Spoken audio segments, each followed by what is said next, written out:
On that day, May 1st, 2012, there was a march through the streets, and for the first 3 blocks of the march, all was well. People of all ages just walking in the middle of the street, cars getting pissed because traffic was blocked. But then what happened about the 3rd block is all these guys who moved so perfectly, they moved together like a flock of birds. They were all dressed in all the same stuff. Black boots, black pants, black top, black cover, couldn't see their faces, and they all had little black bags with a brick in it. And they were all moving together and swinging their bag around like this. And what they did is they all ran in. There's probably about 25 of them or so. They all ran into the middle of the protest. And imagine there's like 200 or so people marching through the streets of Seattle.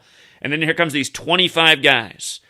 And what they did is, and it was like they knew their rules. One would roll out as we'd pass a bank. Every time we'd pass a bank or like a fast food restaurant, they'd come out with their brick and they'd swing it and throw it through the window. Psh, window bricks, right?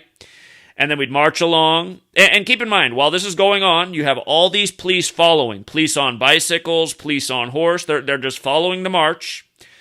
So the police just follow along. And as the march was a big square. So we went up the street, then this way, then back this way. And right when we were, just imagine, the whole time that we're square, the whole time we're walking this square, the same thing's happening. Every time we pass a thing, somebody in the black goes out and throws a brick through a window, right? They each did it.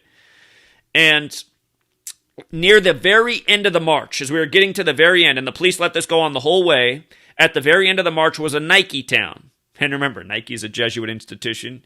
Nike, Jesuit, Saturn, it's all 21. Their symbol's a ring of Saturn. Saturn, the keeper of time.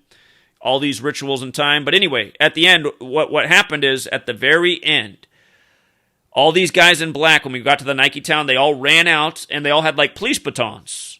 They all pulled them out, got longer, and then they all started hitting the Nike Town window. And the Nike Town window was like some kind of plexiglass. Cause I remember it was just like shaking like a wave, shaking. And they kept hitting it, and finally it busted. It just broke. And as soon as it broke, all the police who followed the whole time, boom, here comes the gas. Throwing the gas all over the crowd of people who are finishing the march. And it's the first time I experienced gas like that. I mean, that stuff is nasty. You just start coughing instantly. You got to disperse. I mean, you probably choke to death if you stay in there and that.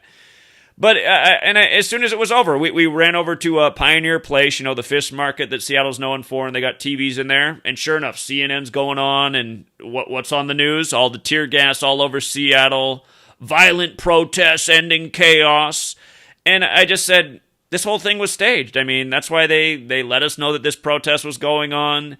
That's why this group of military, whatever they were, came in just so perfectly trained, moving like a school of fish, a flock of birds. And they let the whole thing go on just so that they can put it on TV about how terrible the protesters are, right? These people saying that there's too much corporate control. Look at them just damaging property. It wasn't even the actual people there with the signs and who were trying to get out the message and make their point. It was the military police who were undercover. And then they let it just go on the whole time. Why didn't the police make a move to stop the people in black? Again, because it was what they wanted.